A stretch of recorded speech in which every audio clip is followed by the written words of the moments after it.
online. And we'll have a roll call. Mike Dolson, I'm here. Tom McDonald is on PTO today. Jennifer Finley, here. Jim Molitor, he is on PTO today. Carol Langford, Danielle Matt, Bing Matt, James Steele Jr., Yes. Martin Charlo, Present. Len Tutis, I'm here. Lanice Trahan. Thank you, Jen. Carol, would you give us a prayer this morning, please? Creator, today we just give you thanks for this moisture and the weather, and we continue to ask for all the moisture that we can get. We also pray for all the events that are going on this weekend. We have the MMIW, always pray for that group and all of the things that they do to help people to get through the most difficult times in their life. We also pray for the early childhood services powwow and firemen raising money for their events. We just ask you to watch over those groups and keep them safe. We also ask for a prayer for our military and their families at this time. And we also pray for the universities and all of the other groups that are going through a lot across this country. We just ask you to help them to get through these moments. Call me Anthony.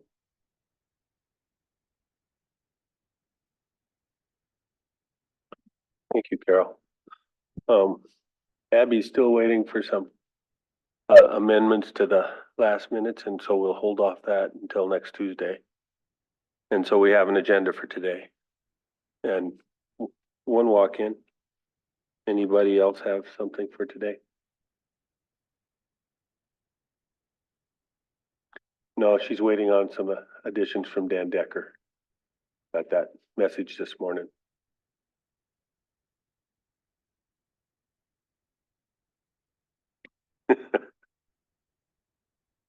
I got a couple announcements and a report from our Forestry Advisory Committee from yesterday, so I do have a couple.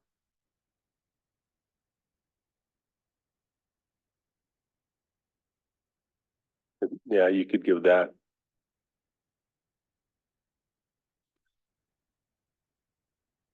Well, if there aren't any other things, I'd entertain a motion to accept the agenda with additions. Motion by Martin, second by Bing, all in favor? And James? Yes. Unanimous. Thank you. Is our walk-in ready? Cindy Marengo would like executive, Executive, and I asked Patty Hibbler, she should be over here shortly. okay. We'll go out of regular into executive for the first walk-in.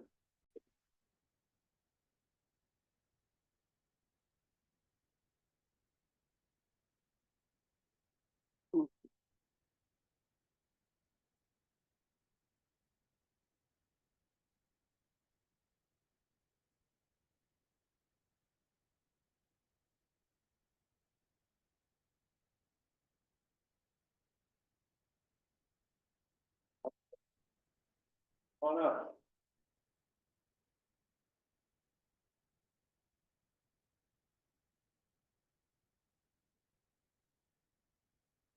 Well, welcome. Yeah, you're on. You got the floor, Jody.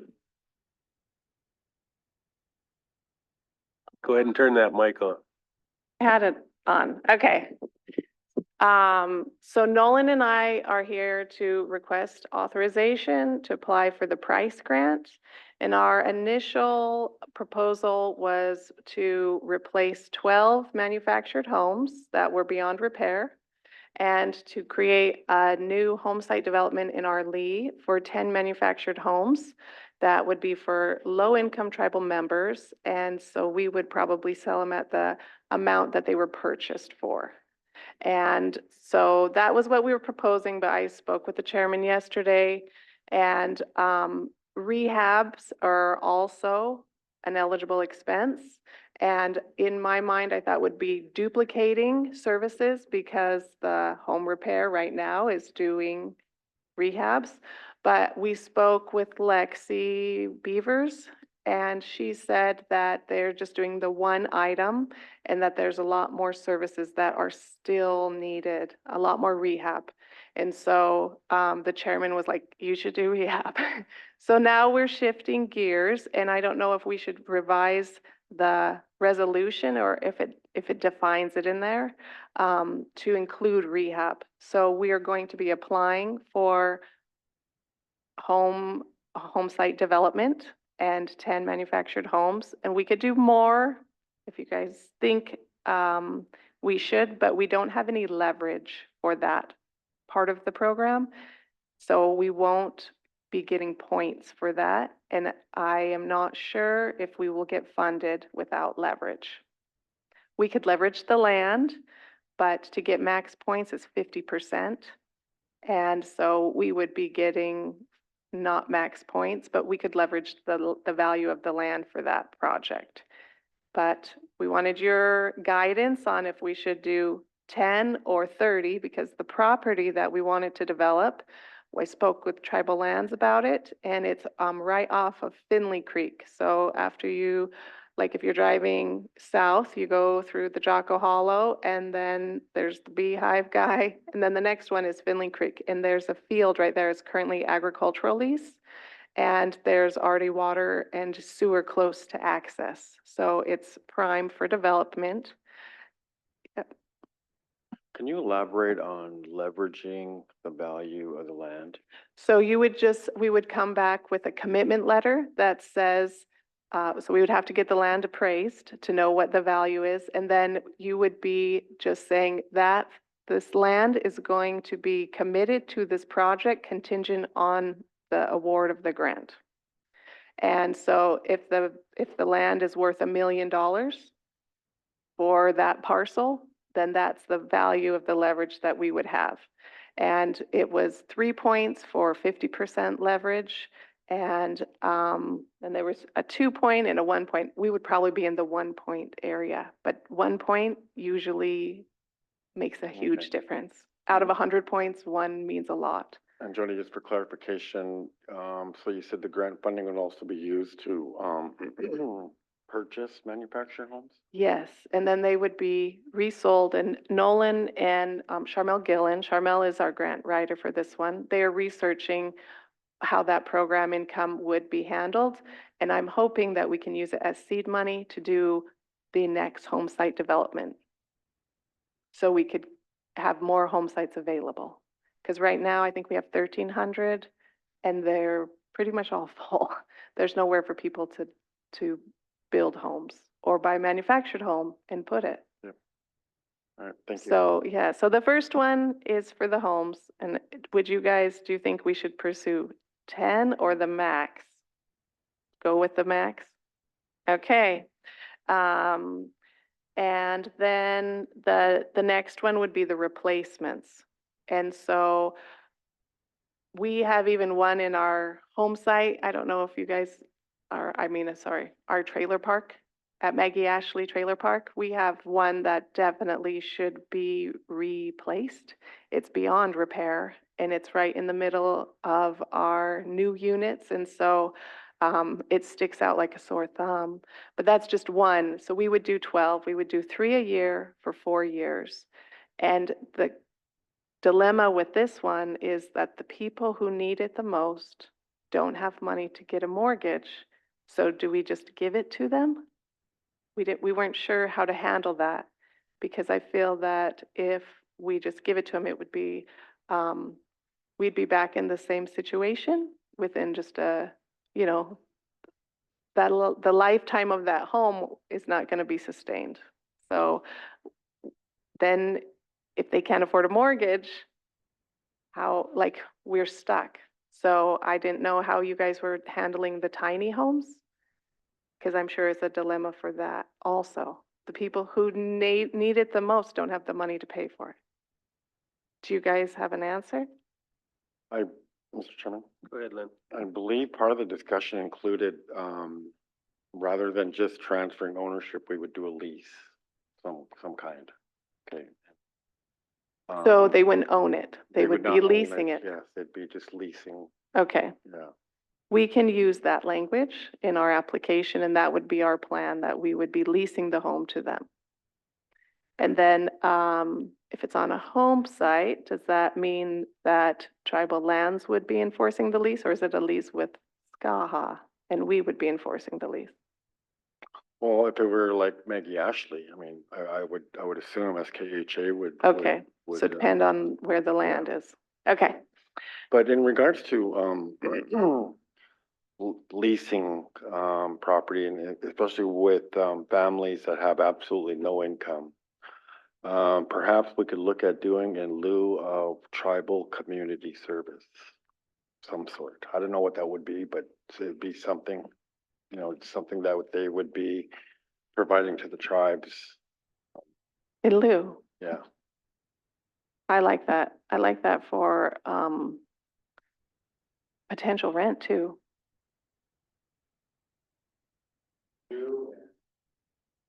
Yes. You can't do money, what can you? Yes. And then there was a situation where if it was an elder, potentially just gifting it to the elder, like just conveying it, because I mean, I don't know. When you talk about the actual management, it, council is discussing, and Jenna's brought up several times that our property management team could maybe move into be a division that might handle stuff like this. But, go ahead, Jen. Yeah. I feel like I need to think about that more because, I definitely support, an elder having a home and this program would pay for it. It's not coming out of our dollars. Exactly. And that's what it's designed for. But I'm wondering, like a stipulation that when they pass away, it comes back to tribal ownership. So we can make sure that it goes to another person who needs it and then we can take care of it. So it doesn't just sit vacant or, so we So- can manage it. So we can manage it. So then they can live in it rent free as long as they, for the rest of their lives, they have a nice home to live in, but then it goes back to tribal ownership. I So- would consider something like that. Like a lease, then back to a lease, but for their lifetime. Yeah. Okay. And then the third, program would be for repairs. And that one, we just received an Indian Community Development Block Grant fiscal year 23 for 2 million. So that could be leveraged for this program. So if we applied for 2 million, we would get the full amount of points, and that's what I would think we would do. So it's just like doubling our effort. So those are the three programs we are proposing to apply for. We were feeling a lot of pressure because the deadline to apply was June 6th, but they just pushed it back to June 24th. So we have a little bit more room. Once we get our plan done, we have to advertise it for 2 weeks and get public comment and then make any changes after that. And sorry, I feel like I'm hogging the mic. Nolan is going to be the one coordinating all these efforts. He's our construction/procurement manager, and he's a workhorse. And he's very optimistic and like more than me. It's crazy. Ambitious. And so he wants to maximize this grant to the full potential. Go ahead, Jen. I'm so glad that you guys are applying for this grant because when I heard about it in February, it's a new pot of money. HUD has never set aside money before for modular homes to fix them up or to buy them. It's brand new. So I would imagine that because it's brand new, that we have a really high probability of getting it with all the prep work that you guys are doing. So I'm really glad that we're doing this. Really glad. Thank you.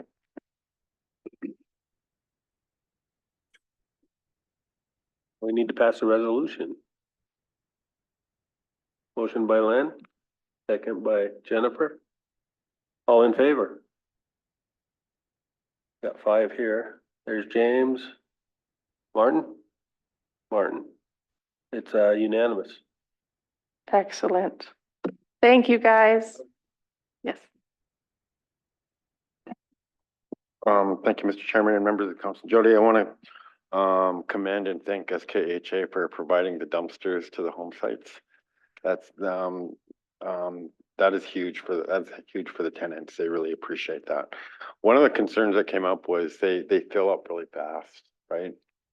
And so it was asked if we were going to send trucks up there, empty them, and keep doing that for the week. I know last year they had problems getting drivers. Is that correct? If I Same remember right? scenario. Yeah. Is that the same kind of scene this year? Yes, they don't, Republic Service hasn't had the capacity to dump it every day. And so our lawns crew has to go and pick up the excess trash that people just leave there. Yeah. Every day we have to go, and it's us like a lot of manpower on our part to do the dumpsters. And then it takes them away from their mowing, and then they get behind, and now Resapalooza's coming up, so they're trying to get everything ready. So it's, I told them next year I want to be more prepared, like maybe having 4 dumpsters. And if Republic Service can't do it, then we find someone from Missoula who can bring dumpsters to us because it's not working. But the thing is that it costs money. And we already spend like $10,000 and it's only supposed to be for our tenants. And then the tenants call and say, so-and-so from down the Exactly, road, yep. just put in whatever. And yeah, a whole couch. And they just took up a quarter of the dumpster. And so we had considered like, do we need to have an attendant there? But then there's nights and weekends. And so we're trying to brainstorm on how to do it better for next year. And last year, it seems Rick had said, whatever you guys need, we will pay for that difference. And then Republic Service was like, we can't. And so before next year, we'll come back with what the plan is and Okay. request financial assistance because it's going to be serving more than our tenants.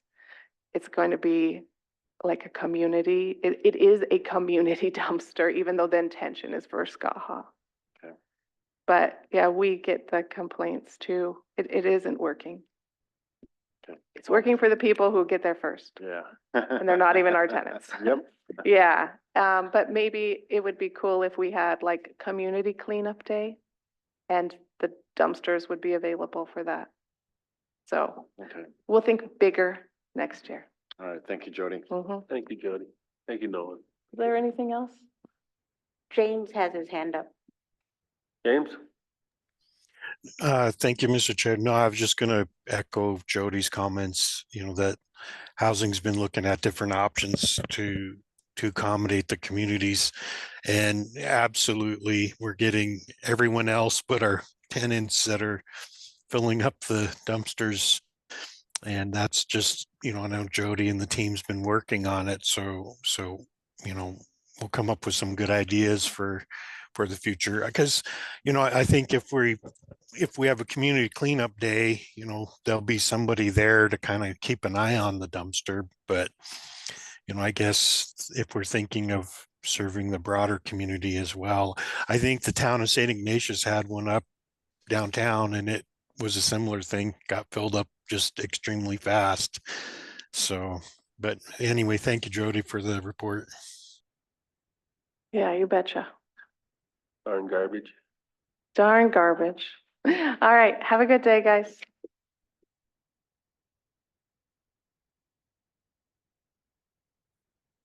Don and Dan.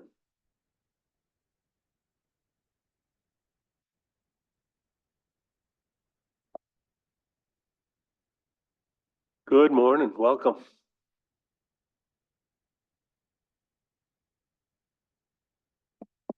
Before we get started, we have a similar garbage problem with our dumpsters too. I've spoken with Lisa on it quite a bit, but and a lot of it is other outside people dumping. Like for instance, Kicking Horses one. We have several dumpsters out there that that, get used quite a bit, but, on the other hand, it's not up in the woods or along the highways. So it's,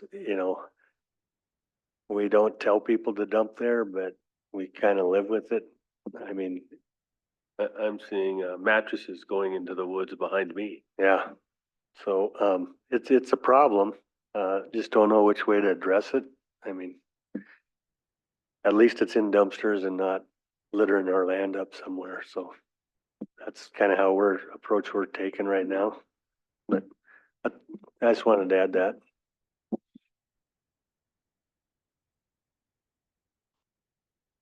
Mr. Chairman, I know that's gonna continuously be a problem with our tribal facilities.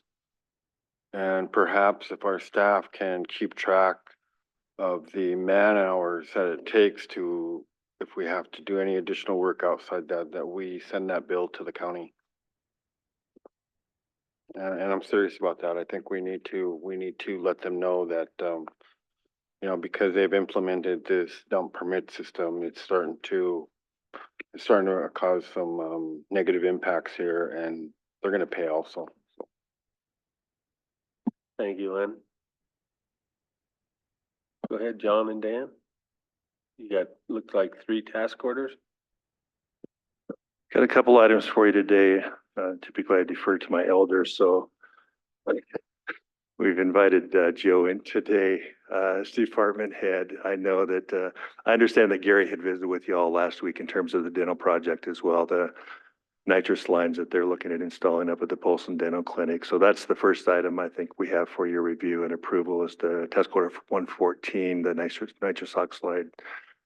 oxide line installation and all the work that goes into that. Task order 114 in front of you here.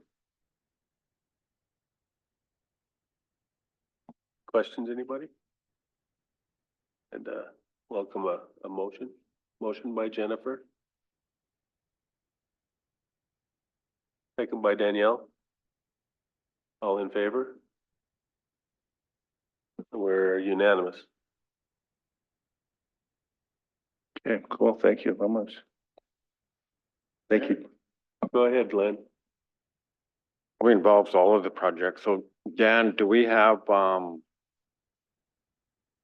inspectors that will inspect the project and see that it suffices and passes before we make final payment to the contractor? Yep, and we bring all the stakeholders in for a closeout, including John, including department head, including those directors, and then the engineers or any technical professionals that we have involved in those projects.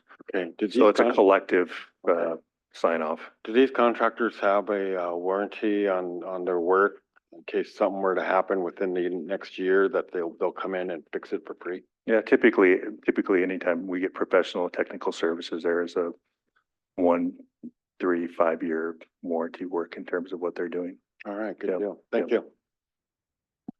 Okay, the other items I had before you, a couple of task orders, task order 6, task order 28. Typically,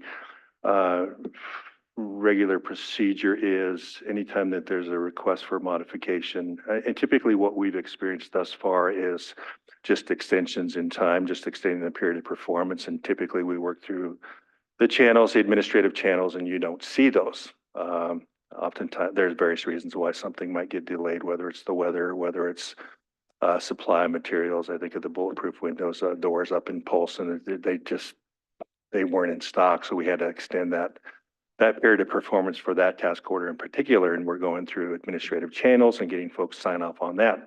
These two in particular, task order 6, which we affectionately called stairs, decks, ramps, and rails, includes the ramp over here at ECS that was installed, the stairs over at probation, some concrete work done out at Kicking Horse Job Corps. And the final part of that is a new railing system and a decorative railing system out at Blue Bay, what we call it the lake house or the center there. Anyway, the period of performance was March 30th. To no fault of anyone else, we did not submit that extension. We were aware that there was an extension that needed to take place for that. We did not get that signed in or submitted till after the expiration of that period of performance, and that's why we're here today. The recommendation in conversation with directors and administrators and department heads is we bring that before you to get that extension to May 31st, and we don't have any concern in terms of those being done by then. We're just in final stages of that. That's the final part of task order 6. Rails are installed. It's just that paneling that we need to get installed out there. So we're pretty confident there that that will be done by May 31st. The other one is task order 28, SQCC, the Longhouse additions, and we're just in the architecture engineering stage of that right now. We will probably wrap that up in terms of final documents and meetings next week. So we're close to that. We just needed some extra time. We didn't get those requests in on time in terms of that extension, and I take full responsibility for that. So we're hoping you just endorse or approve the extension of those to May 31st. Those two, task order 6, task order 28, beyond the March 30th deadline that was set in the original period of performance. Questions?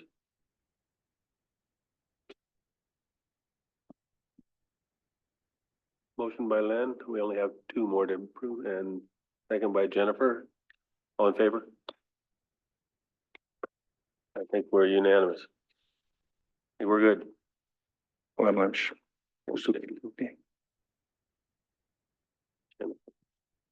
Address an issue here. Will I have, John and Lisa and Dan down here? This is in regards to the, Elmo floor. I've been, inquiring about this for some time now. And, I would like to suggest that we add the Elmo floor replacement to an SKMM task order because of the, extensive work that's gonna take to get this done. So.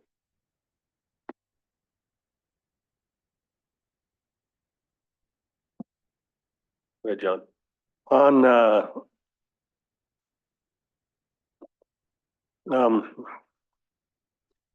so on the floor, we did notice Sundance were coming up this year, and we have that everywhere. Actually, we have it in Polson, Arley, at the centers. The floor it's due to be replaced. What problems we will run into, and we'll have to look for a fix for it, is if we have a wake or something at that time, because it's going to take considerable amount of time to redo that floor, tear up the old and re-level it in spots, and then put the new flooring down. So do we have any idea? We have another place for wakes, or the feasts and stuff? I think that's something where we would have to put a community notice out there, letting them know that this work is gonna be done.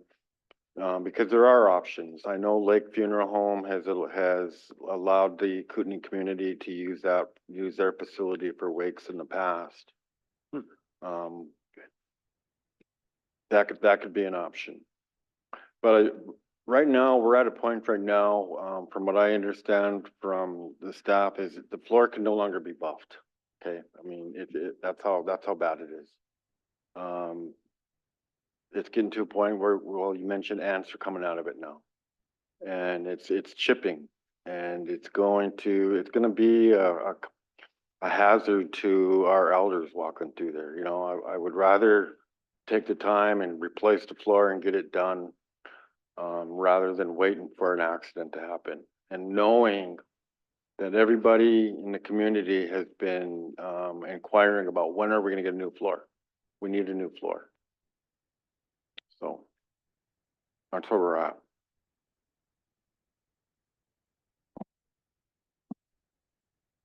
So I'm not really sure if I should just make the motion to add the Elmo floor project as a SKMM task order. Or if Lisa already has that budgeted. You already have that budget, Lisa?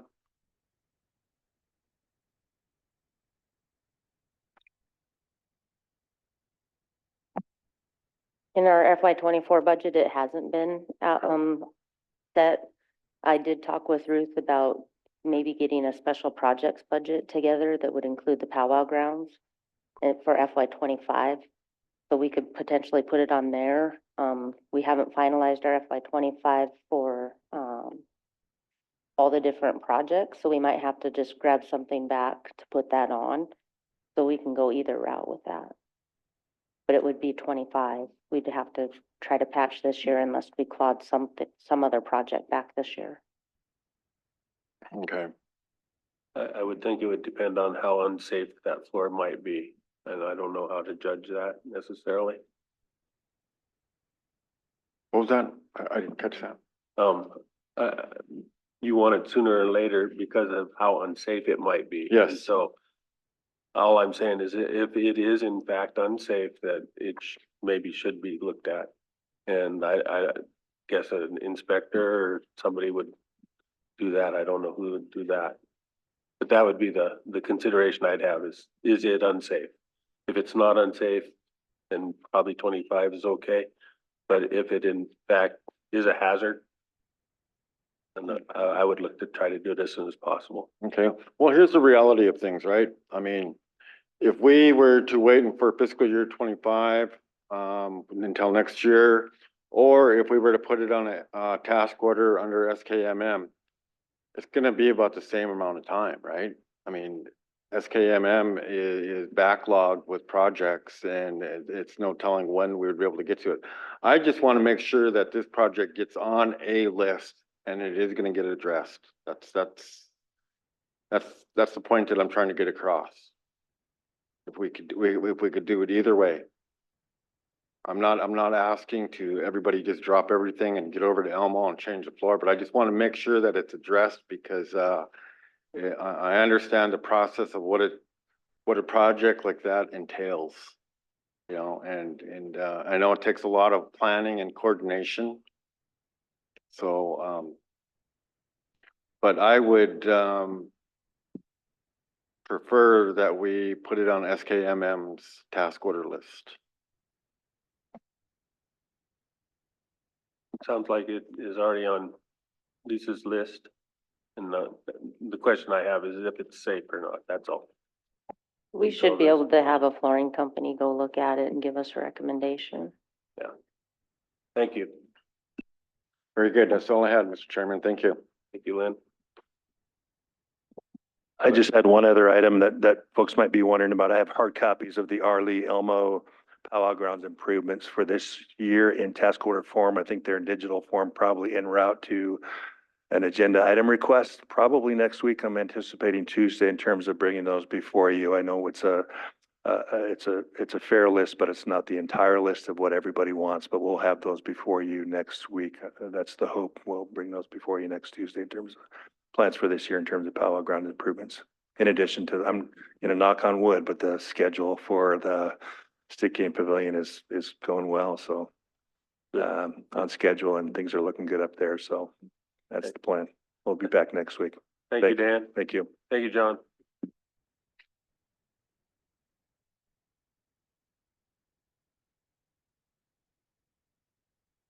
Morning, Kevin. Kayla.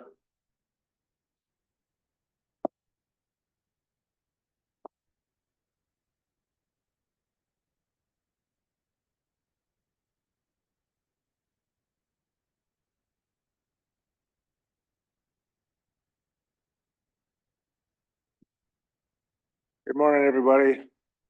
We appreciate the time today.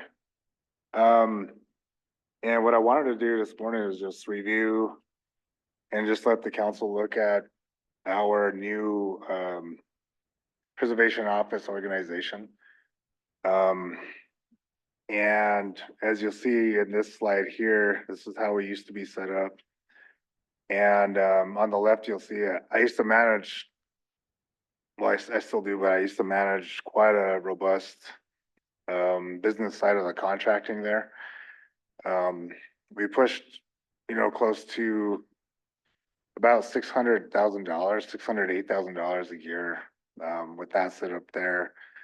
But that didn't come with its costs time-wise and morale, and just, it really burnt people out is what happened with that, the way it was there. So with the new slide, if you can go to the next one there, we have, how we choose to move the signatures for programmatic agreements, historic property management plans, other important documents that I will be signing, our future historic preservation officer and our new compliance manager. And when it comes to cultural clearances for any of the internal on-reservation projects we have going with the multiple departments we have.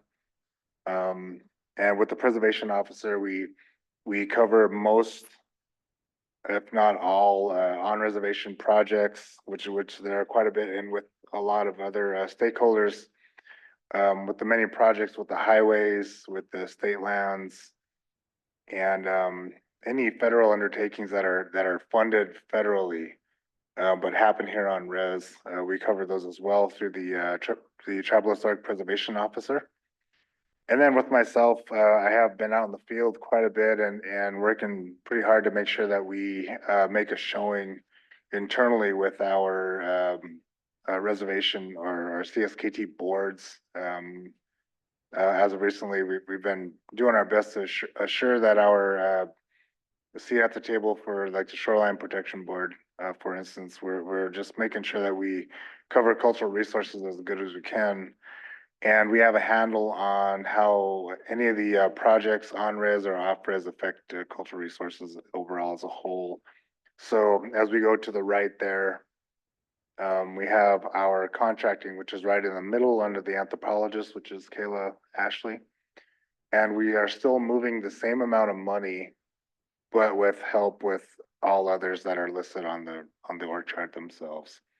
We just have a little bit of different configuration, and with the upper level folks there, we all work together pretty hard to assure that our consultation responsibilities are taken care of, but we still are able to move overall costs of about $850,000 a year.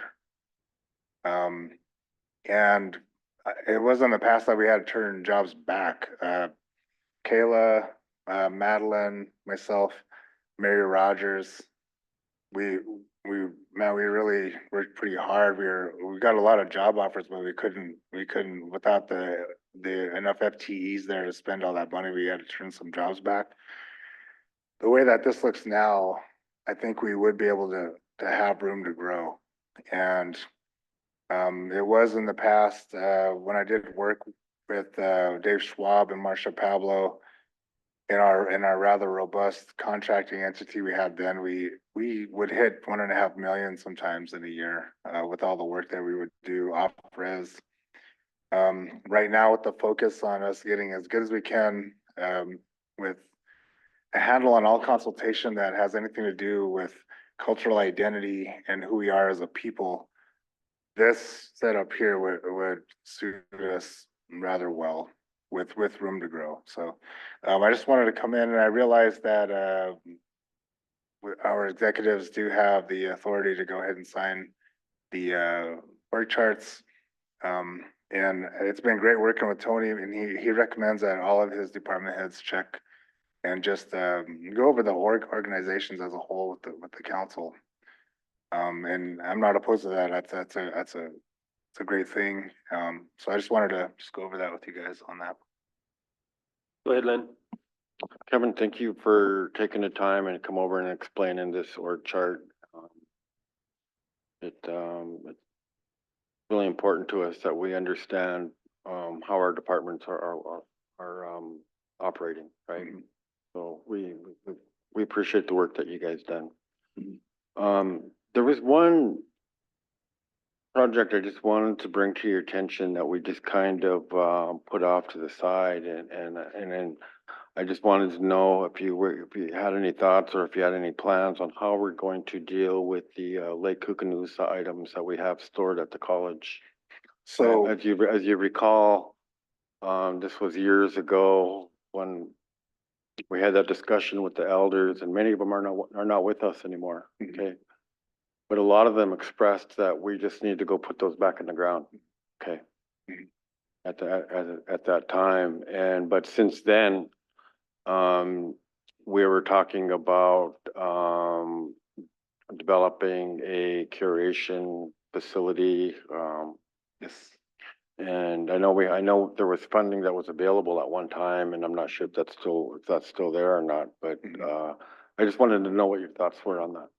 So we are still in contact with the Army Corps, and that offer is still open to fund the not just the actual construction of a curation building, which we would hope also would house our staff, our preservation staff. But we are also there's also some funds in creating the actual blueprint, which I'm hearing is that's quite an undertaking and it's on its own. And we would work with SKMM on that as well. So I am in contact with Kyle Felsman on that. And what we would need to do is just reestablish our communication with Army Corps' representative. His name's Matthew Punky, that we're working with Army Corps on that. So, but that ball is still rolling. It did run a little stagnant though after Mike moved on, because he was the main catalyst for that. Mike Durglow Jr. Credit to him with his hard work on that. And since we are still in the middle of our reorganization, that's run stagnant for about 2.5 months, I'd say. But we are still in discussion with that, and we still aspire to not just have a housing for the items that are, which the number is up to over 400,000 artifacts and pieces over there at SKC. But we, as soon as we do establish the curation facility on its own, we will be able to house the items. Those will be paid for through contract to our tribes by the U.S. Army Corps. So it will come with money in perpetuity as long as we have the collection itself. But also, in learning that our directive to deaccession the current items we have in that collection, that's actually an act of Congress. And so we would still work on that. That doesn't mean it wouldn't happen, but that looks like a 10 to 15-year process. So in the meantime, we would still work hard to do our best to house those items. We would have Mary Rogers be our curator at that point. And as you see on our org chart there, she's actually at the database records manager, and I kept the curator lateral with that. But as soon as we have that building set and it has its own money stream, then that database manager will actually go under the curator there on the org chart on its own. So that's how that will run.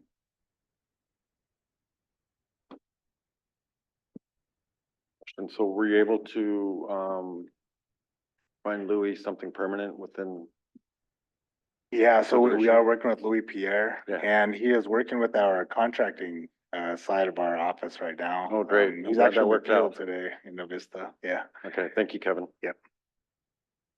Mike? Looks like James might have. Yeah, James has his hand up.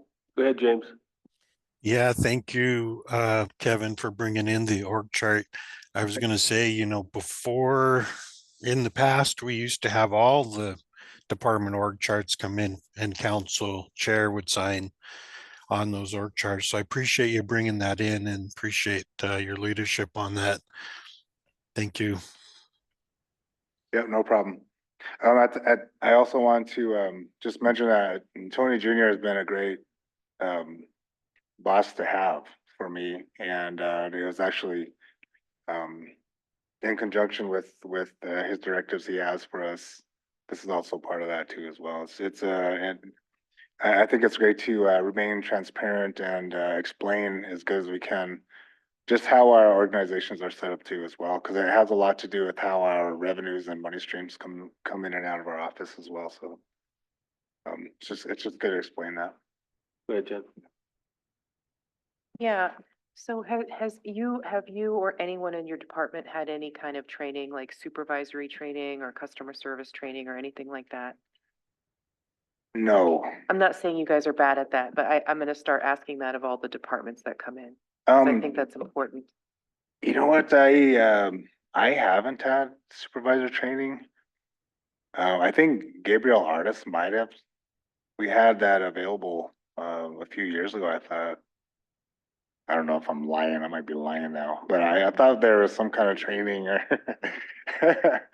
And, I'm pretty sure somebody attended some kind of seminar or something at the old complex, um, but no, we haven't.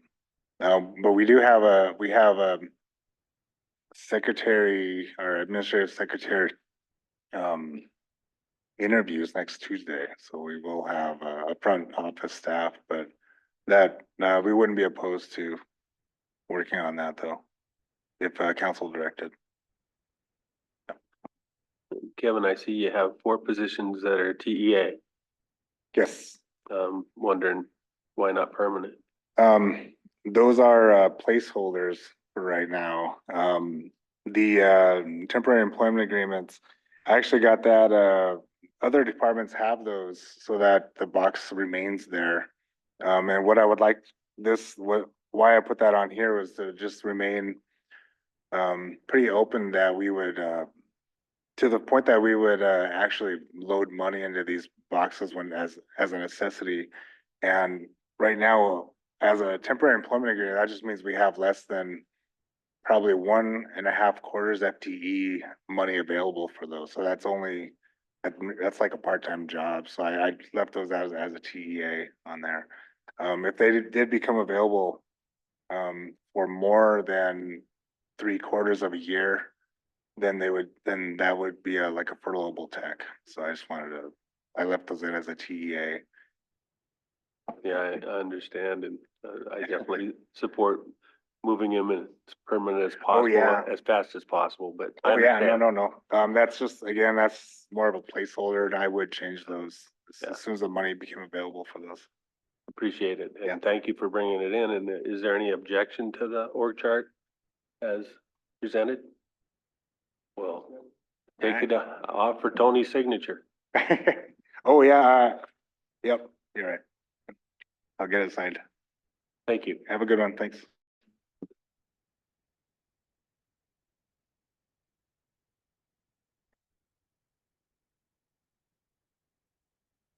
You're up, John.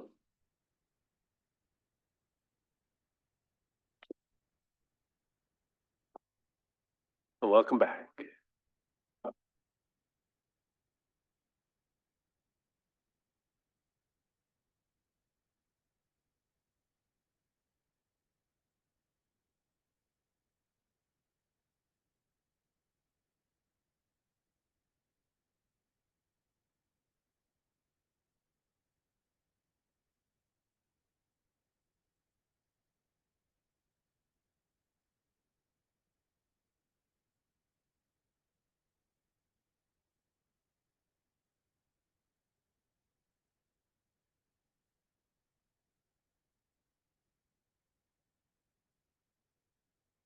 There we go.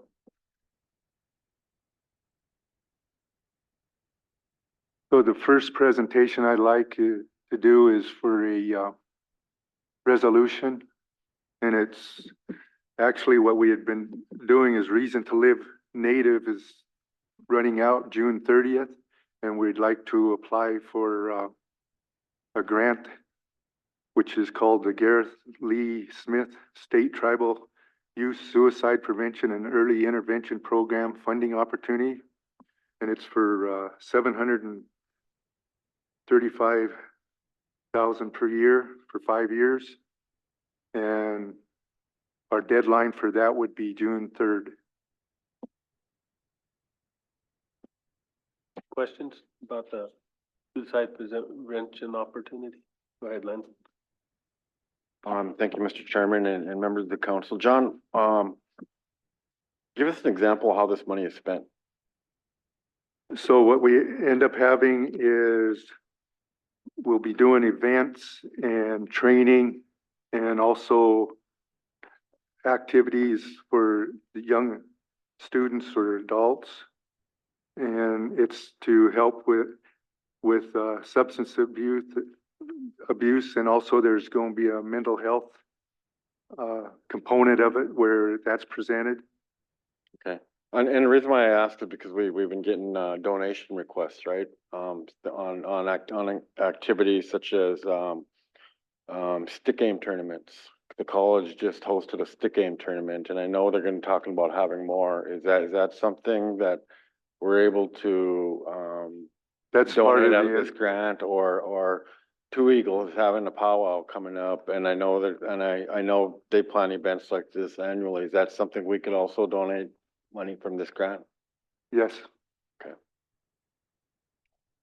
That's good to know. So Well, Joe. what it is it's doing events to where we're helping those those kids to where it's doing something with their free time and well, stuff like that. gatherings are important, and it helps Yes. people Yes. in these types of situations. But Joe, did you have something? Go ahead, Joe.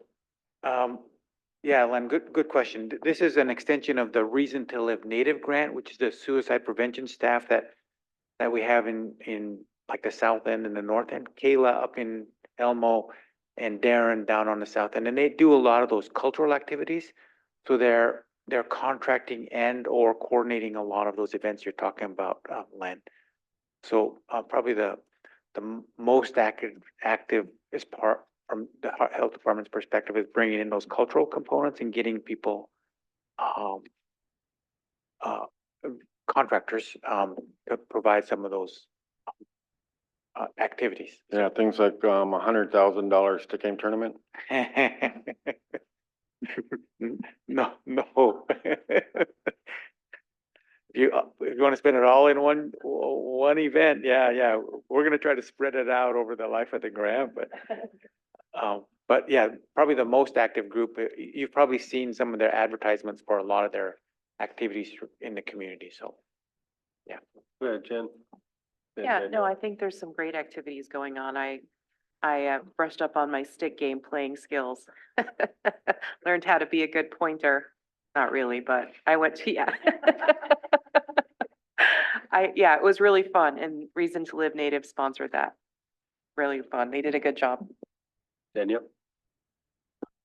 Just thank you guys for the Reason to Live Native program. I've seen it do some amazing things in our small community, and it's really a joy when your team gets down there and really brings the community together. So I would love to see this continue in our communities, and I'll make the motion. Motion by Danielle. Second by Bing. All in favor? And Martin? I think we're unanimous. So you got your resolution, John? What's next? Thank you.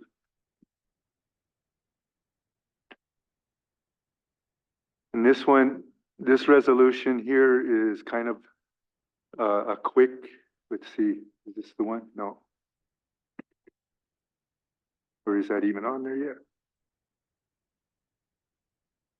No. Okay, going to the software. What we have is a sole source non-competitive, and it's for software through Inland Imaging. And it's actually attached to,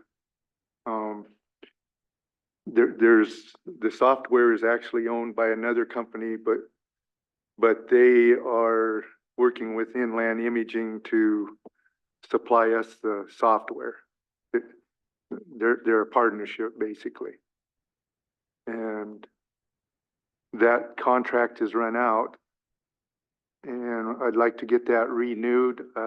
It has been presented to legal, and part of the problem is the jurisdiction is Spokane or in Washington, and I'd like to get that waived to where we can continue with them, because it's a real vital part of our software. Plus, they basically have a monopoly on it.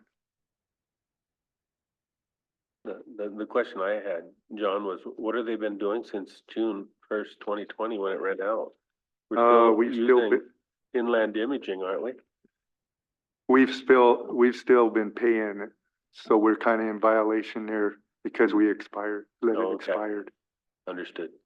And I think a lot of that had to do with COVID hit and it caused a lot of havoc there. Uh, So we're looking for a new contract with a waiver of using tribal jurisdiction, right? Yes. Other questions? Go ahead, Len. Clarification, so, we've been paying them since June of 2020 without a contract? Yes, Is that how that works? it shouldn't, but it's a vital contract. No, and- I understand, I Yeah. understand that, but I'm just kind of questioning the procurement procedure. I mean, how did this get overlooked? I mean, when we're looking at, 3 years of paying a company that we did not have a contract with. Well, we actually have a contract with Inland Imaging Services, but It lapsed in 2020 though, correct? no, that one didn't, but the software did. Okay. So we're still working with Inland Services, but the software lapsed and we need to make sure that we get that updated. Okay. Go ahead, Joe. Yeah, maybe some background. So this is the radiology services. Gotcha. Okay. Inland imaging is the radiologist, so they do the reads. And then you also have to contract with the software, I think it's called the PACS system, where they create the images and store the images so that they go hand in hand. So one of these contracts had a continuation clause. John, I don't know if that's the one that expires in June 2024, but anyway, they go hand in hand. You can't have a radiologist read an image if you don't have a way to transmit the image to that service. So they're hand in hand. We've been continuing to pay for the service, the radiology reading and storage transmission services because it's part of delivering healthcare. So we missed it. If it expired in 2020, I didn't think it was that far back, but John's probably correct. We just thought they went hand in hand, and we thought we were ahead of it because the one contract expires June 2024, but it has an automatic renewal clause. If you don't do anything, it kind of just kicks over. So You would think as essential the software is to the service that it would be tied to the same contract. two different so- companies, but yeah. interestingly enough. Yeah.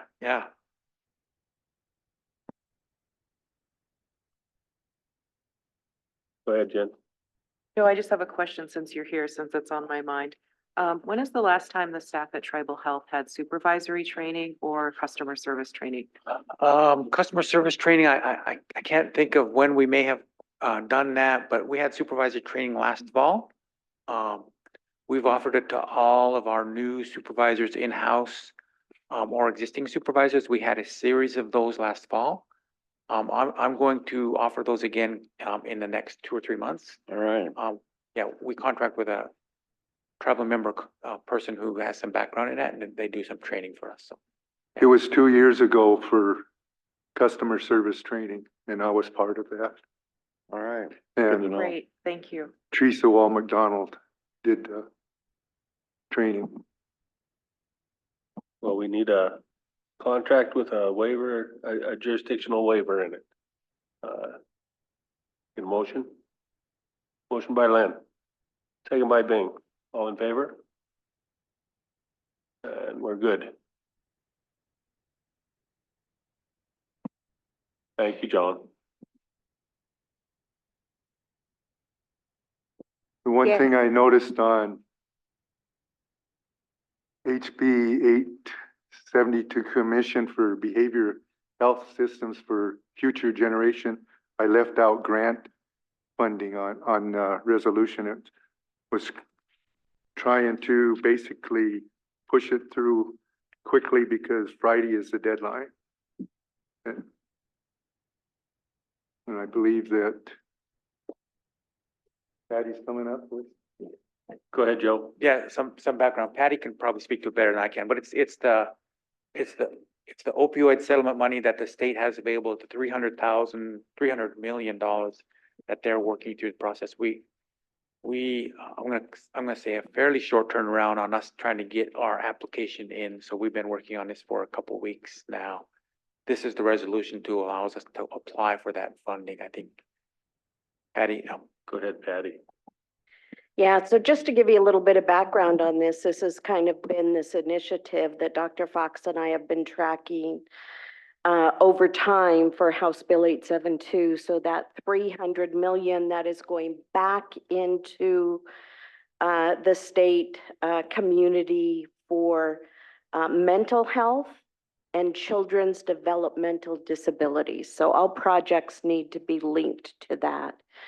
What we've been able to negotiate with the state is that 500,000 will go to every tribe. And so they're asking for proposals up to 500,000 right now for tribes and Indian urban organizations. Those are due tomorrow. They're also asking for a proposal up to 3 million for our statewide treatment centers. So as board chairperson, we've been working on that particular proposal. It will also go into in tomorrow. And if funded, will really provide some of the seed funding for the architect and hiring of staff to begin to build that network system into the tribes for referral of treatment. So they're asking for those, they're calling them short-term initiatives. And then they're also asking tribes and Red Shield 8 Nations, which is the statewide treatment center, they're asking both of us for what are our thoughts and ideas for a long-term initiative and what might be a cost for that. Certainly for Red Shield 8 Nations, we are applying for construction dollars for that particular facility. We're also having conversations with tribal health regarding their needs. So you'll see in here, the proposal they're submitting for the 500,000 is to begin to bring in staff to staff a facility around mental health and substance use issues. And then in the long-term initiative, it will be funding to create that building, that structure, whatever that looks like, to offer those intense behavioral health services. So that's the proposal that's coming from CSKT that we would like you to approve the resolution for today. That will be sent off tomorrow. And then the other ones, that other piece that CSKT is part of Red Shield 8 Nations in the statewide treatment center. Go ahead, Jen. Motion by Jennifer, approve the application. The one question I have is, talks about a $500,000 match, and where's that coming from?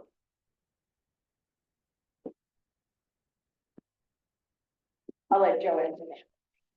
David can correct me if I'm wrong, but it's identifying existing staff and positions that we're paying for out of other resources.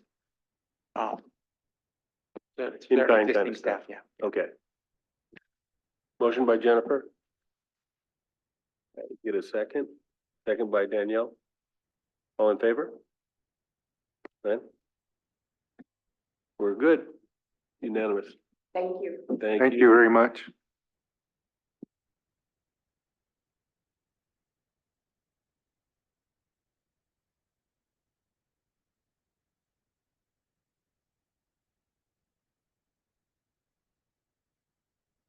Come on up, Julie.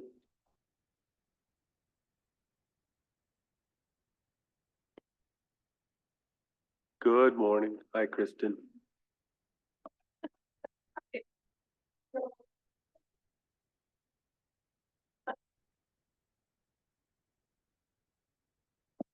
Hey, good morning. Good morning. Thank you for letting us be here. Kristen is with me because Michelle is out, her father's got some serious health problems, so we want to remember her today and her dad in our thoughts and prayers. Oh, good. I'd love to turn that over to somebody that's more proficient than me. So I'm going to talk about the Tribal Civics Project this morning. And the first thing I want to say, I want to thank Jennifer and Michelle for their imagination and inspiration and opportunity to do this project. So I appreciate working with supportive people and creative people who are intent on making a difference for kids in the community. And I was thinking about it this morning and thinking about what Wilma Mankiller said. And she said, whoever controls the education of our children controls our future. And so we have an opportunity to be the ones to share our story with our kids. And I want you to know that as I went about producing this project, that was always on my mind, that we share materials with our kids that tell all the good things that what we've done, because we all hear the bad things, the bad statistics, our poverty levels, our addiction levels, all of those things. We're all too familiar with those in the media. And what young people don't often hear are the remarkable things that their relatives and ancestors did. And as I did this project, I want you to know that I learned a lot in these interviews with people and reading primary source documents. And I really gained a deeper appreciation for what our tribal leaders have done through some really difficult times and some challenging times, from both from within and from without, and the change in governance in our community, and having to deal with constantly with federal and state agency people who really need to go through a tribal civics training. So maybe we could offer some of these films to the state legislators and the governor, et cetera. But I just wanted to preface with that, you know, that I appreciate the opportunity to do this. And I gave everybody, or I sent to Jennifer, thank you, Jennifer, for always being so helpful and supportive and timely. I sent you one of the study guides. So this project is, I organized it into 4 areas: leadership and governance, sovereignty in the 1855 Treaty of Hellgate, economic sovereignty, and stewardship of the land. And so I gave you a sample. Well, you guys have the whole book. I sent that to Jennifer. You might want to not want to go through 160 pages of text, but with Frank Tyro's help and the willingness of tribal members that I interviewed, we produced 19 films. Each of those films has a study guide like the one that you have. This one is for the Water Compact. And the first thing it has is an abstract. So it gives the teacher just a little brief information. This is what this film is about. And then there's a brief biography of the film subject. And then the study guide is really a viewing guide. And so that gives information on what you might do before the film to set things up. If there's vocabulary that might be challenging that the interviewee used, I put a vocabulary unit, you know, in there, or vocabulary list in there. And then ways to do it.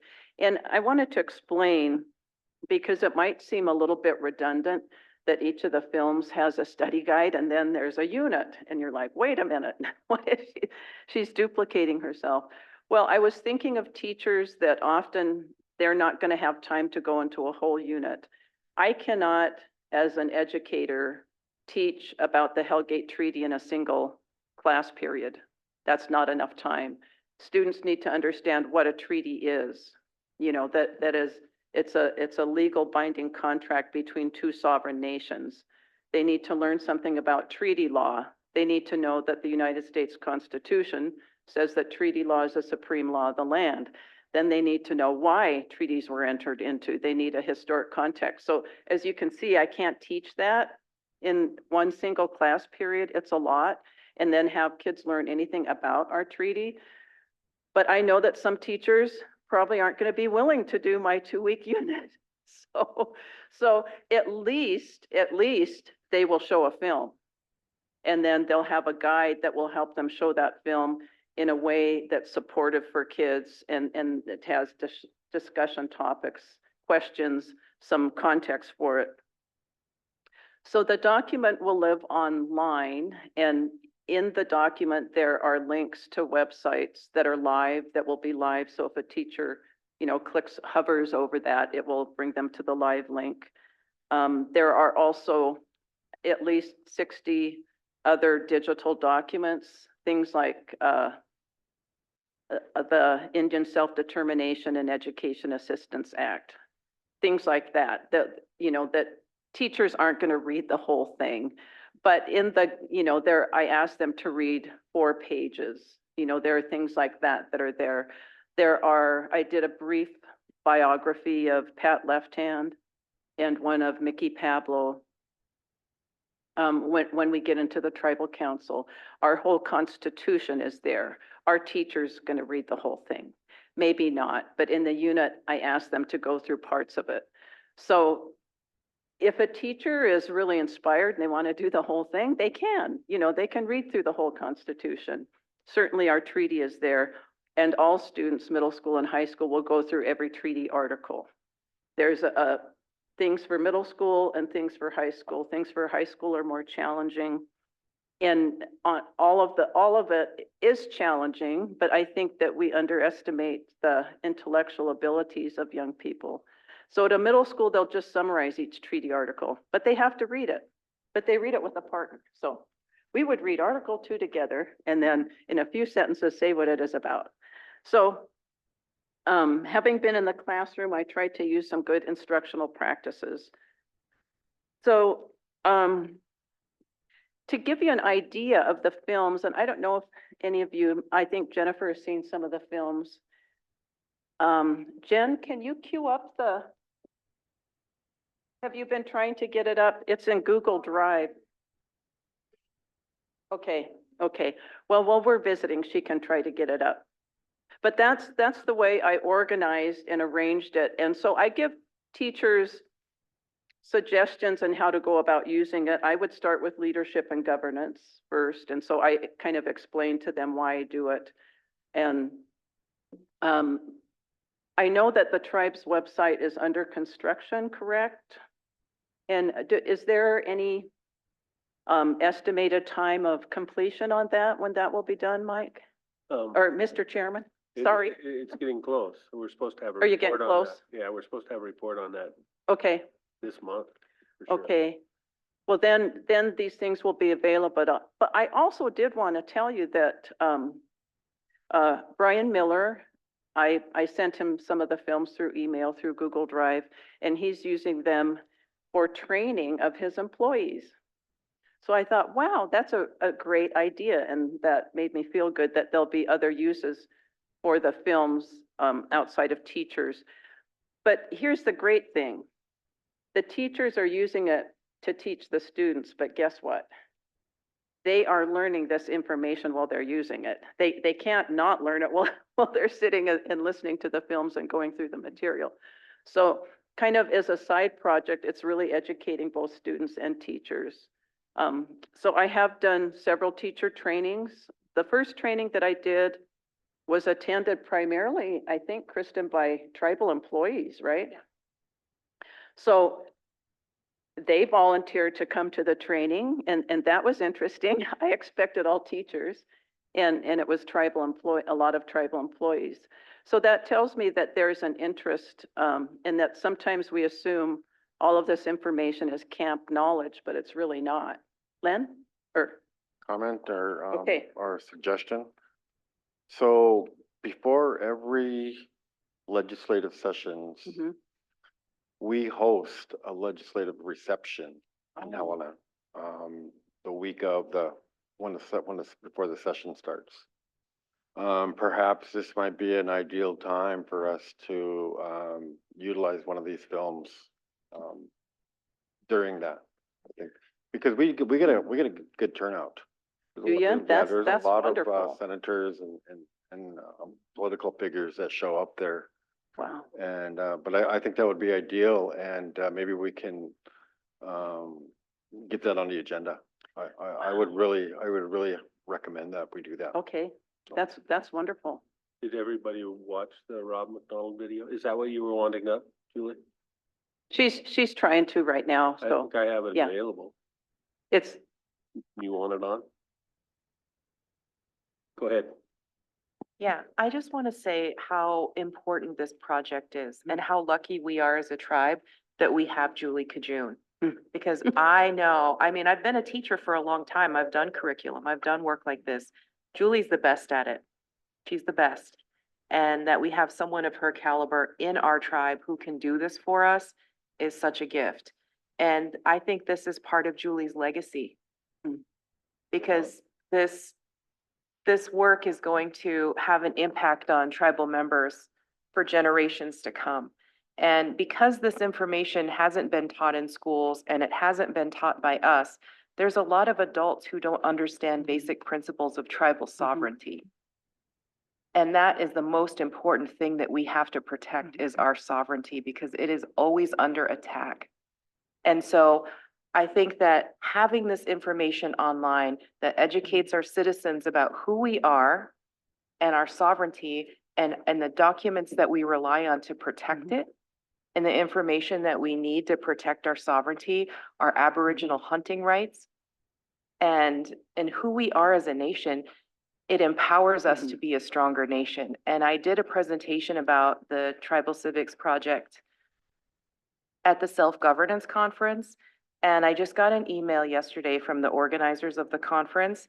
They had so many people reach out to them after my presentation, asking for a copy of my presentation. And they said, how do you want us to do that? And I said, send it to me. So I just got some more emails yesterday. And I've already gotten emails from other tribal nations that want to replicate this project and they think it is outstanding. And so I think if we can help other tribal nations replicate this project, share the work with them, it benefits our tribal citizens, it benefits anybody who watches it. But when other tribes equip their citizens to defend and protect their sovereignty, it makes all of us stronger collectively. It's really important work. So thank you, Julie. Oh, thank you, Jennifer, for your imagination and Michelle's support with her grant and her interest in, Michelle and I were talking about, Jen? you know, what would help kids be strong, you know, and when we were designing this. And so I'm really appreciating all the things that Michelle is doing to support our kids. She's doing a lot. And I don't know if you guys know everything she's doing, but she's doing a lot. So I just thank you for that, Jennifer. And I have been in email with several tribal council people from different tribes that were at your presentation that are interested. And the Frenchtown School has already asked for a copy of this. So I think teachers want to be assured that what they're bringing into the classroom is accurate in an authentic voice. And this is a way that teachers can bring a tribal voice because every interview is with a tribal member into a classroom. And so I'm just really glad. And I think our tribe has been probably one of the leaders with Indian Education for All, which is the law that requires teachers to bring this content in. And they can't do it without our support. And it's kind of a golden opportunity. And if you've been watching national news and looking at kind of the pushback against critical race theory, although I don't think any of the people pushing back against it know what that means, and now I just read through Florida's standards on teaching about slavery and it was shocking. So it's really important. And I think truth telling is powerful and that it's redemptive and it's important for us to do it. And while we have a law that is supporting us as tribal nations, to do this with teachers, I think we need to really take advantage of it more. And so I'm appreciating the opportunity to get to do this. And, I'm kind of excited about it to see how it's all going to come out. Can you get sound on that now, Jen? Yes, I have it Okay. on here, but it's for 42 minutes. Okay, And then, I also emailed it to all the council. okay. Okay, so maybe that's something that you want to watch at your leisure. We don't have to look at it, here. But I wanted you to see the study guide and then see the video to understand, kind of how they go together and complement each other. So. Whew, Yeah, we're fast tracking Rob. No. Jennifer, Jen emailed it to us, 2 days ago, 3 days ago? Mhm. So I did watch it. Okay, Go ahead, Jennifer. Right now it is 42 minutes, so. yeah. I just want to have Okay. two things. Mhm. So because of this project, Julie is now doing another project on the history of the tribal council. So I don't think, and I brought this up at our, the presentation I did at the self-governance conference. I said, how many of you have a book that you can go to that has the history of your tribal council, who they were, when they served, what their background was? I don't think anyone does. And now, because of Julie, we're going to have that.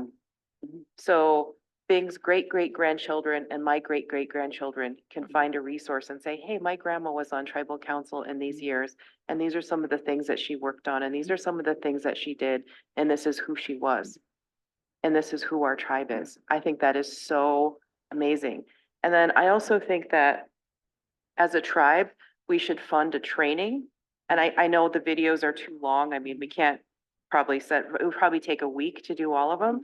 But I think if we had 2 days of something that CSKT funded just for tribal members or, descendants or whatever, but for us to do this curriculum, to do the essential pieces of it. So more people have this knowledge. I think that would be a great service to the tribe. I do too, and I know the tribal members, tribal employees had a lot of questions. And when I did show Rob's, the Road to a Water Compact, I showed that, and then I interviewed Casey and Tabitha and George McLeod, the folks implementing the Water Compact. But one of the things I had people do is write down everything you know about the Water Compact. And people had a really hard time. And honestly, I learned an awful lot from the interview and then sitting with people who were actually implementing it. I learned a lot about it. We heard a lot. You read the Charcusta, reports as people were in the negotiations, but I learned an awful lot about it. So I think that would be great because, are you going to sit down and read the whole document? I don't know. It's a little bit tough, So I think films are a great way to make information accessible and consumable by everybody, because we all need to know it. And again, I was really proud of what we got. And then I can talk with people who don't know anything about it, which I often do when they bring it up. And it's like, hey, that project, that money is fixing the irrigation project for the irrigation water that you're using. And so it's, I didn't have any idea of even the breadth of the irrigation project, but now I'm of course reading about that because I'm looking at what happened before the tribal council. So, looking at all of those time periods when those things were going on. So again, I just want to say thank you for the good work that you do. It's so important. And I know there's a lot of things that you guys have on your plate. So if you don't have any questions, Jennifer, James has his hand up. okay. James, go ahead. Yeah, thank you, Mr. Chairman. Thank you, Julie, for the report and for the hard work. One suggestion is, excuse me, I think Brian Miller using this information has been great. I think that's a good example to apply to our other corporations, particularly, if you think of technologies, they've got employees all over the country, Georgia, Houston, everywhere.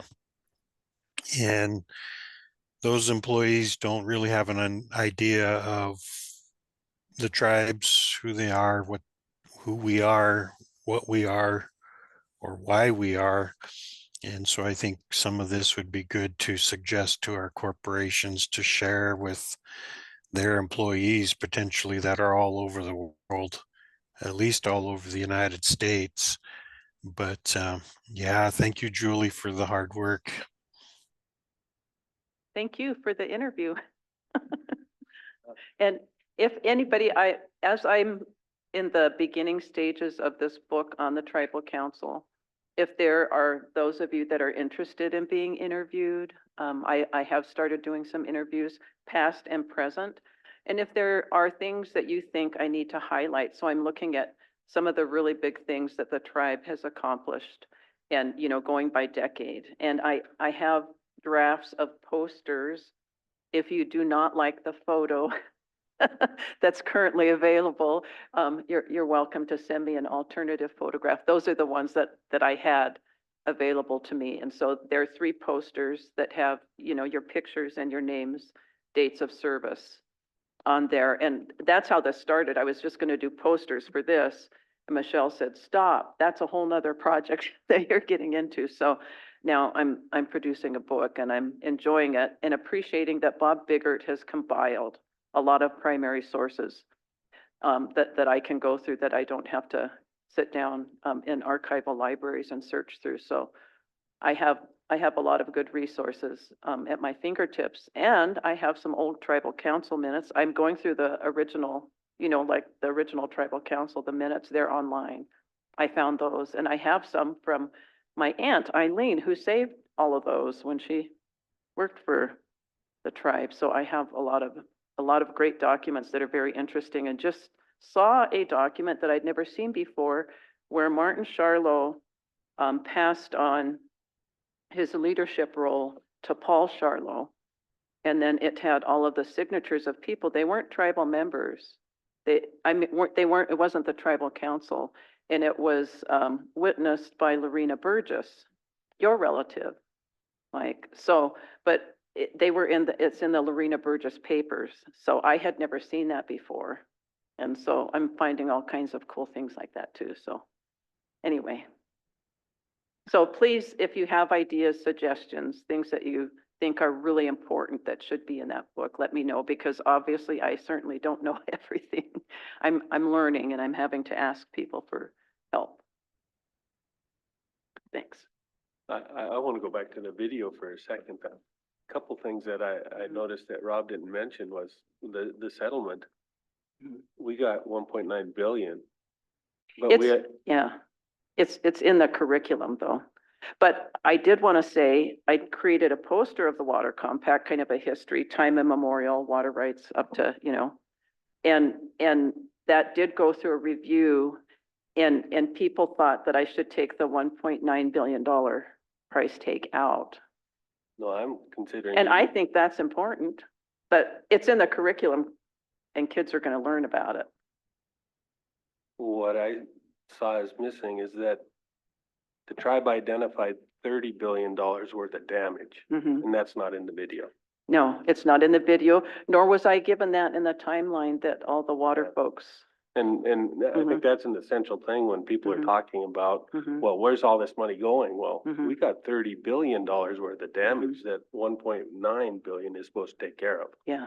That's a huge difference, a huge difference. It is a big difference. And then the other thing that Rob got started with, the taking water measurements, that all happened because Montana demanded the adjudication of every drainage after the 1972 Constitution and the drought that was going on. Yeah, the water. They were looking to sell water. So. Oh, was the state going to sell water? Oh, you bet. You bet. They wanted to know what was left over. Yeah, that we're they going could to sell downstream. Yeah. Because it was so valuable.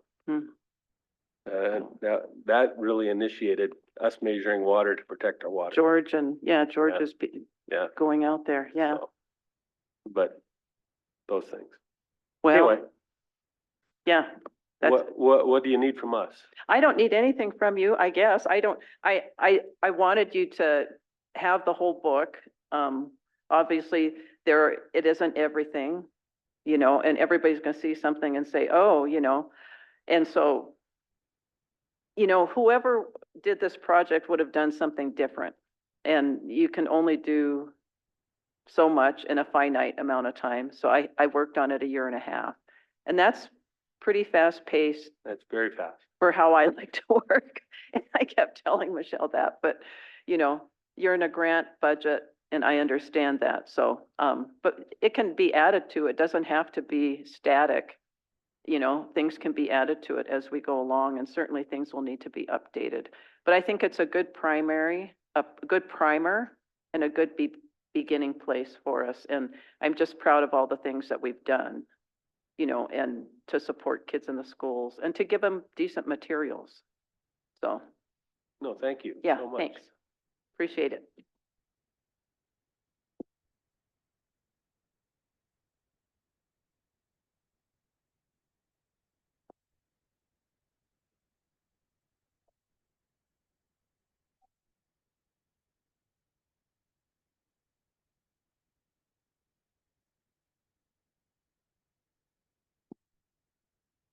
And they would like executive, right? Executive, come on up, Velda. We'll go out of regular into executive.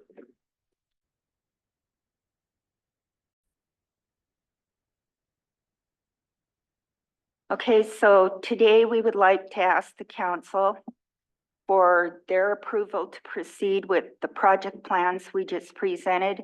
And the first will be to enter into the IAG or OWISTA agreement, which will be finalized on Tuesday.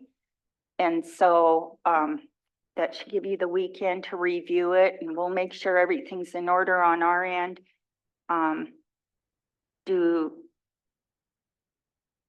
Okay, so do you agree to enter into this agreement with OWISTA? Martin is in the chat.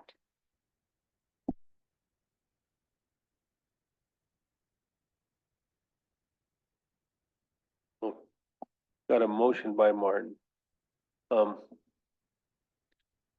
Question I have is you're gonna have the agreement ready for Tuesday, right? And would that not be the more appropriate day to have the motion? All that has to be corrected is the signature page. They put the letter's date instead of a blank line, and they didn't type in your title or your name. That's all that has to be fixed before Tuesday. Understood. Got a motion by Martin to proceed with the OWISA agreement. Do I have a second? Second by Bing. All in favor? And Martin has the motion, so I hope it's unanimous. And so the second action we're asking for is approval to hire the recommended A&E contractor, Jacola, to enter into a contract with them. And that would be immediately, but let me see.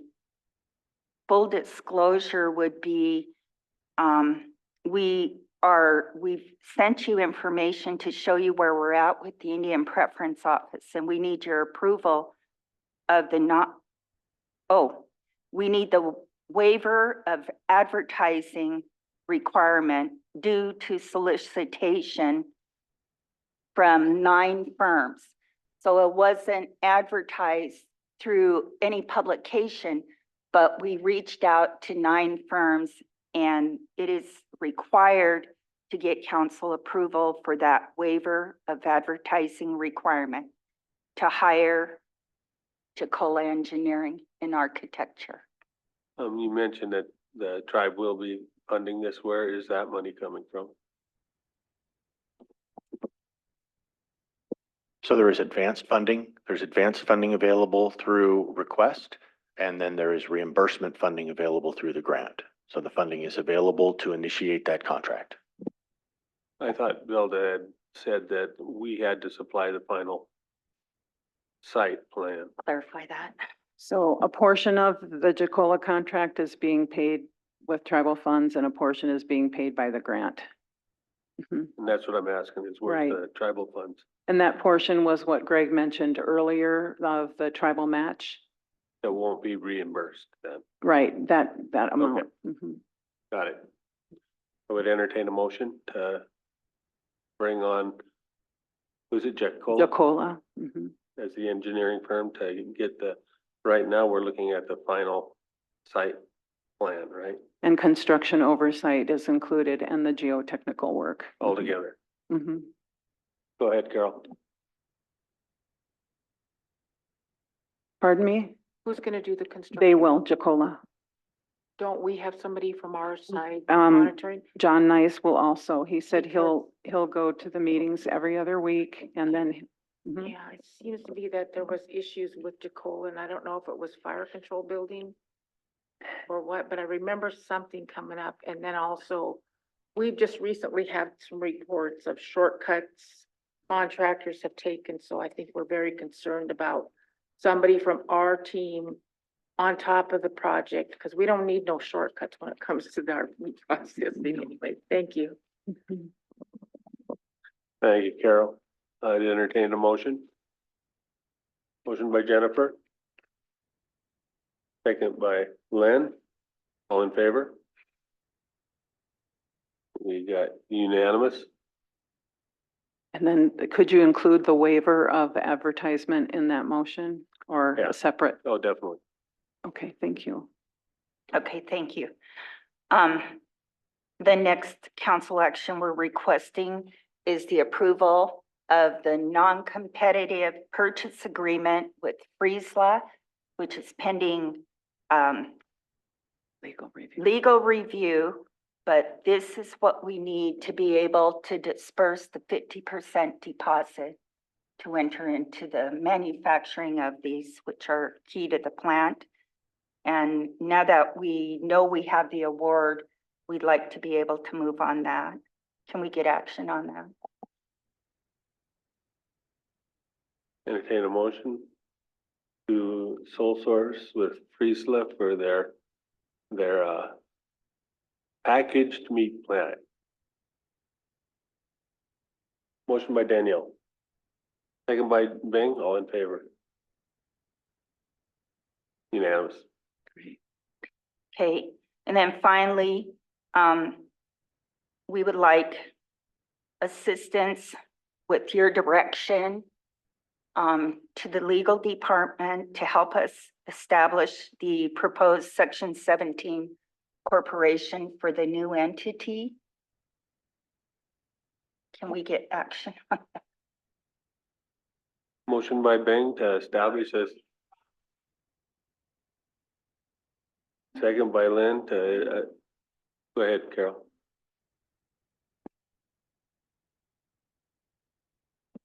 It's a nonprofit.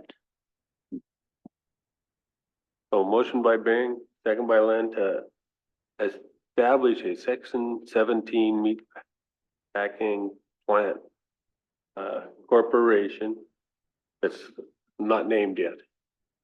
And to direct the legal department to assist in helping us get that established. And have legal help put that in place. All in favor? Yes. Unanimous. So just real quick, and Greg, with these contracts with like the A&E firm or the engineering firm, are they going to be paying the 3% IPO fee? Yes, the A&E firm will. Friesla, because it's a purchase agreement, it's not a contract, it's a purchase agreement, so they won't pay the 3%, we're working with property and supply to make sure we're meeting all of the conditions. But yes, the A&E firm has to pay that 3%. Okay. Go ahead, Carol. Hope we consider keeping Raven in the loop on anything that they can possibly do, since they were instrumental in this whole project. Yes, I think it would be really helpful to have Jeff did quite a bit of work on this, and if he could be an advisor to the general manager and to the board of the corporation. Velda has contacted him. We haven't heard back from him. We'd have to get him on retainer. We don't have that in our budget right now, but I think we could definitely look at for next fiscal year, if not this year, we could work that into the budget.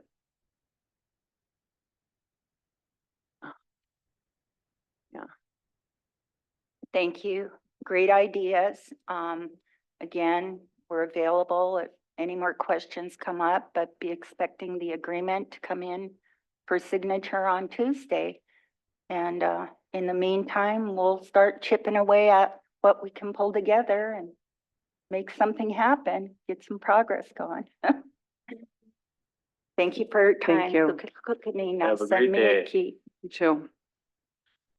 Nice award.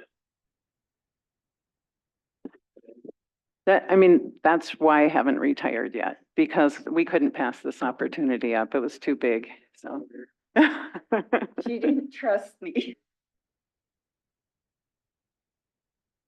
I just knew there were a lot of moving parts and it had to be done quickly. And with 35 years experience, you know, it really makes a difference. And I appreciate everybody who helped with it too. And thanks, Velda.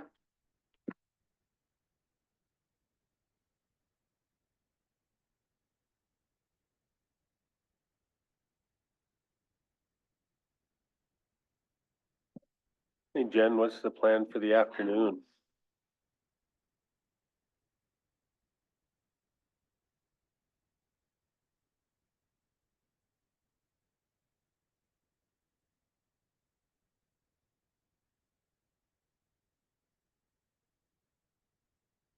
Yeah, you're up. Come on up, Regina. Lex.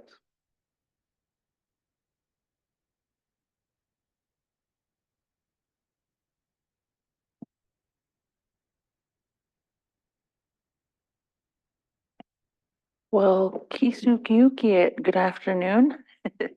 I'm Regina Madplume. I think you all pretty much know me. I'm an enrolled Kootenai member. I'm also a SKC graduate and I got my bachelor's in tribal historic preservation. My grandparents were the late Robert Madplume Sr. and Felicity Kaiai. My parents are the late Melvin Senior and the late Jolene Madplume, of Polson. They lived right back here. But, today I'm coming to you, as the, Montana Democratic Native Vote Lead Organizer for the Flathead Reservation. And I was part of the 2018 election, and we registered 450 new tribal member voters. And that year, Tester won by 425 votes in the Lake County District. So I feel like we did a pretty good service that year. And I'll let my colleague introduce himself. Yes, and Yakuke.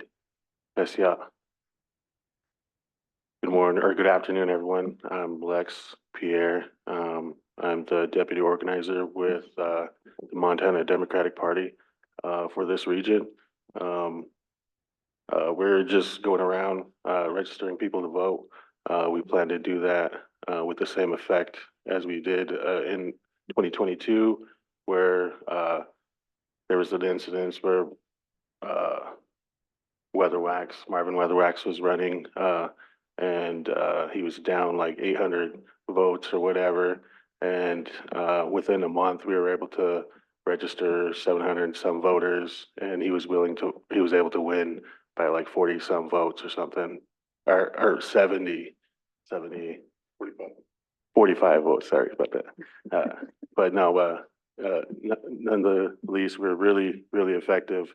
That's what we plan to do here, and discuss this afternoon. So as Montana Democrat Native organizers will be canvassing the reservation, and we started last week. We hit the ground. We getting a pretty good turnout, but we will be knocking tribal housing to register voters. The home sites. We will also be registering some of the community that are part of Sanders County and Missoula County that are on the outskirts of the reservation. We also plan to do public outreach with the schools, Polson, Ronan, Mission, Arlee, Charlo, St. Ignatius, Two Eagle.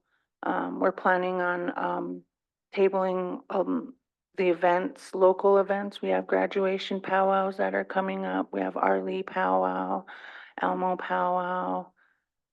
We were at Kiayo powwow. So we have the Flathead Cherry Festival. We have just events that we're looking into right now, but we plan to register voters during that reservation wide.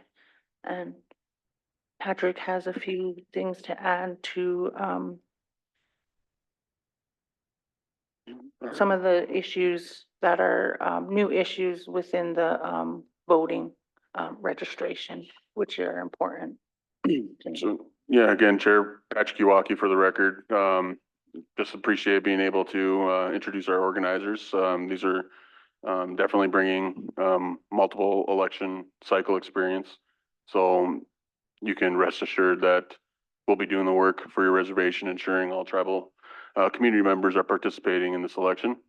The two biggest priorities also that, other than introducing our organizers, is one around a federal injunction on House Bill 892 that has within the past week has happened. House Bill 892 is a law that was implemented that would require any voter register to identify any previous locations that they were registered in any other counties or any other previous name changes.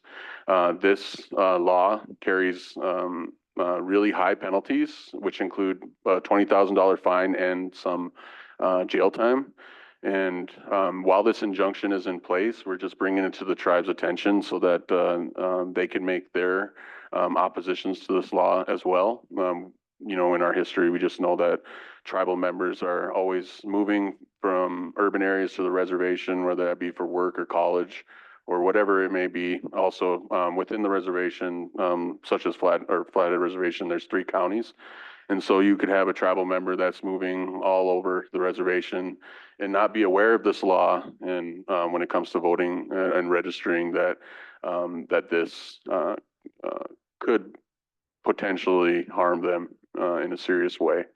And this law only came into play because there was one individual, I'm pretty sure it was Ellis or Thompson Falls, where this one individual voted twice in the election, which is definitely in Montana, the security of Montana elections. We have one of the most secure election processes in the country. That if this was like a anomaly that this person was able to vote twice. And so this bill was enacted straight out of fear tactics out of the voting process. And so we really do appreciate this federal judge putting in this injunction on this process, because it has been a real huge burden to us as organizers getting the voter register filled out properly. And so we wanted to bring that to your attention, and hopefully there's an opportunity for legal to write an opposition letter to the judge, just enforcing that this is harmful to our communities. The second priority is regarding satellite polling locations. As I brought up in our previous meeting, we've been meeting with the Department of Justice out of Denver, the Civil Rights Division. Her name is Rosa. I can't really pronounce her last name at this time, but she's been leading the effort in terms of scheduling a meeting, which is happening today at 3 o'clock between counties and the tribes around the watering medicine settlement, as well as the process of negotiation between the tribes and the counties and how those are supposed to occur around satellite polling locations. It is definitely our understanding that the 2022 elections and the involvement of the Department of Justice in this process really put a magnifying glass over the counties and their inability to support our requests for satellite polling locations that have been in the past. And so with the 2022 election, we saw the most satellite pollings across the state on reservation lands. And so we just want to be able to use that again as a foundation that to build upon and say that more locations are needed and that, that also we are targeting primary elections too for satellite polling locations, which I know some counties are doing. And so we want to, work in that way that we're only building and looking for more success for this program. So those are the three biggest priorities of our meeting today, and just appreciate being able to meet with you today. And if there's any questions or anything like that, I know I sent a link to Chair Dolson too as well. And Martin, I'm pretty sure I sent the link for the Department of Justice meeting today, so you have that. Well, thank you. Any questions for our panel? For Lex, Gina, or Patrick? Don't see any questions. Danielle? We're in need of election judges for the satellite offices in Dixon and Hot Springs. So if you guys, as you're out and about, somebody that's super interested in, Most definitely. and pushing voting, and we'd like to get those staffed. Okay. Yeah, we'll put that on our to-do list. We have Jennifer Finley that said she would be one. Yep. We'll try to get 5, so we have backup. All right. Any other needs for us? No, I think that's it. Thank you. Yeah, thank you so much. You have a good rest of your day. You too. Yeah. Kisukuk, have a good day. And good travels throughout.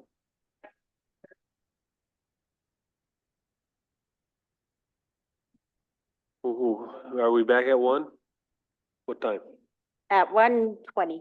1. Okay, Shane. Yeah, Mr. Chairman, just real quick. We can't interact with, because it's the Democratic Party, it's a partisanship thing. We can't interact with them on that level to where they're getting our satellite office folks. So we can loop back around with them and ask them to not be doing that for us. Just because we have to have that disconnect from them. Thank you, Shane. So we're on lunch until 1:20.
paid to the personal representative. So any remaining funds and paid were added to that paragraph. Doesn't make a big difference, but adds to it. The main thing is found in 2C. It says if no personal representative has been designated by the deceased, the following shall apply. A, burial, wake, or other related expenses may be requested by and in the following priority by the surviving spouse, eldest child, surviving parent, or eldest brother or sister. B, if the deceased is a minor child, the legal guardian shall be authorized to request expenditures for burial and or other related expenses. C, if there are remaining funds in the allotment after all related burial and or other related expenses have been paid in full, any remaining balance of the funds will be directed to, and this is what's been added, to tribal court probate estate of the deceased. If the deceased is a minor child, any balance of the allotment after all the related burial expenses have been paid in full, the remaining balance will be paid to the surviving parent, guardian. And in the case of fetal death, 20 weeks to birth, where a fetal death certificate is filed, or a child or who would have been eligible for enrollment but was not enrolled, only the burial or cremation or other related burial expense will be paid. So to have those leftover funds go to the tribal court probate estate of the deceased is the main change in this policy. And that's what the resolution is asking for, is that language. Okay, I don't know what letter to put it under, but if you go to lakes, there will be no remaining. A joke. adding the joke. Can I get a motion to pass, adding these 4 words to that if there is a remaining tribal court probate estate is where it will go for the deceased? And then the family that probate goes with it'll get to them eventually as they see fit. And that way they don't So fight. moved, Mr. Chair. Say again? Oh, I was making. I didn't mean to cut you off. You're making the motion, Martin? Yes, sir. Connection. Thank you. Anybody for a second? Second by Len. All in favor? We got 4 here and 1, 2, 3 online. James? Yeah, I also have a comment. So it passes, and go ahead with your comment. Yeah, I think, when we direct the funds towards funeral homes, I think the funeral home should have some sort of license and accreditation, whether that be state or whether we create our own. Like that idea. Thank you. Anything else?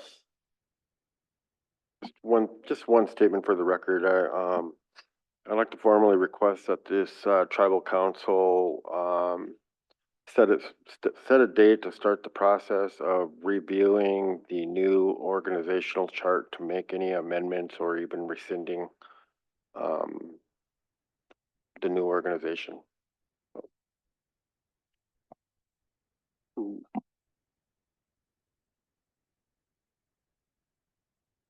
Yeah. Go ahead, Jennifer. I second. That wasn't really a motion. It was a recommendation. So, Okay, I agree. thank you. And I do agree as well. I agree as well. Yeah, I think we got the consensus of that in front of us.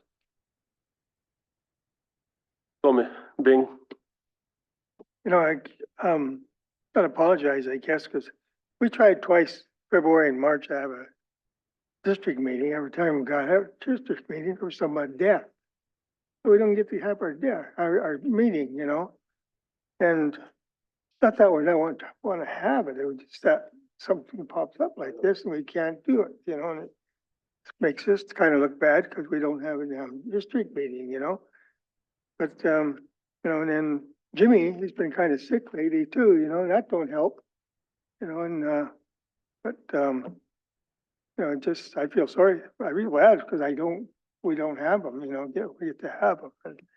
But we'll see if we can, we can call up another one somewhere down the line here, but That's why I just finally decided that I'm gonna make it a regular thing on it, a monthly thing. Yeah. And, I've missed two since I've done that, but I've had all the rest of them.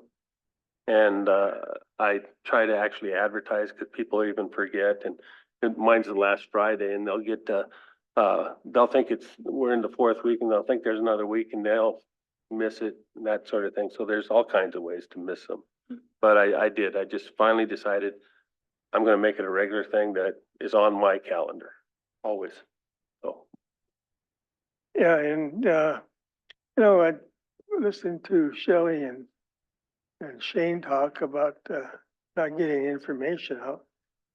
All the information we have, when we have a council meeting is in the Charcoust. The only one thing that's not in there is when we go into executive session. So, we can't talk to anybody about a lot of that stuff, so, they think that we're keeping information away from, but it's just, we just can't talk about things like that, and they think they're being left out. Well, maybe they are a little bit, but still we can't go ahead and let everybody know what we talk about in executive sessions here. the nice thing I've found at the district meeting is people bring that up and I'll say, we're working on it, but we can't really talk about it. And so they do get that message, and maybe we should say that more in council, but I'm not sure how we say that. And then the interesting thing I thought was Shelley brought up that they have these phones now and they call each other, and we were just talking about that people don't even go to Hot Springs anymore because they call over to find out if who they want to go see is over there or not, and they don't go, and all of a sudden they're putting information back and forth through their phone without coming and getting it from us. And you all have looked at social media. Social media ends up with a message on it that we don't have a right to really respond to. And I don't know how many times you can see how much hair I've lost. Just want to respond to, and you can't, because you respond and you get 20 times the feed without good information. And so I think that phone has also hurt being able to get information out there in those ways. And so I totally agree. So anyway, it's been a long day. Thank you, Lynn. Motion to adjourn by Lynn.